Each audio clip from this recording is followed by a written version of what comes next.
நிறைய பேர் வாக்களிக்க வந்தவங்களுக்கு அவங்க பேர் இதில் சேர்க்கல, இல்லாட்டி அவங்க பாகம் மாறி இருக்கு, அப்படி இப்படி ரொம்ப கஷ்டப்படுத்தி விட்டாங்க. இது மிக மிக தவறு. நல்லா யோசிச்சு பாருங்க. வெளிநாட்டிலேருந்து வந்திருப்பாங்க, இல்லாட்டி ரொம்ப கஷ்டப்பட்டு நடக்க முடியாமல் நடந்து வந்திருப்பாங்க முதியோர்கள்.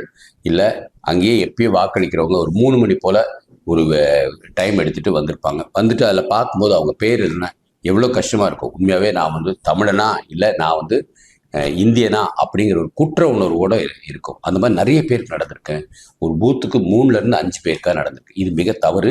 இதில் எந்த ஒரு காரணம் சொன்னாலும் அது ஏற்றுக்க முடியாது. எப்படி சர்க்காரில் வந்து ஒரு ஓட்டுக்கு அது ஒரு பெரிய ஒரு ரெவல்யூஷனே விஜய் உண்டு பண்ணாரோ, அது மாதிரி இந்த தடவையும் உங்கள் ஓட்டு அங்கே இல்லைன்னா அரசாங்கம் என்ன பண்ணியிருக்கணும், உங்களுக்கு வாக்களிக்கிற அந்த விரலில் ஒன்றும் இல்லையா, அப்போ நீங்கள் எங்கேயும் வாக்களிக்கணும் அவங்களுக்கு தெரிஞ்சிருக்கும். 2வது, உங்கள் ஆதார் கார்டையோ இல்லை உங்கள் அக்கம் பக்கத்தில் இருக்கிற ஒரு டாக்டர்கிட்ட ஒரு கடிதம் எழுதிட்டு நீங்கள் தான் அங்கே தான் இருக்கிறீங்கிறத வச்சுக்கலாம்.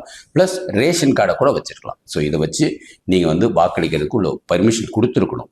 அதுக்கப்புறம் உங்கள் ஏரியாவில் அதை வந்து சேர்த்துக்கணுமா சேர்க்கக்கூடாதுங்க 2வது கூட பார்த்துக்கலாம். பட் இருந்தாலும் வாக்களிக்கிற உரிமையை மக்கள்கிட்ட இருந்து பறிச்சது மத்திய அரசாக இருந்தாலும் சரி, மாநில அரசாக இருந்தாலும் இது மிக தவறு.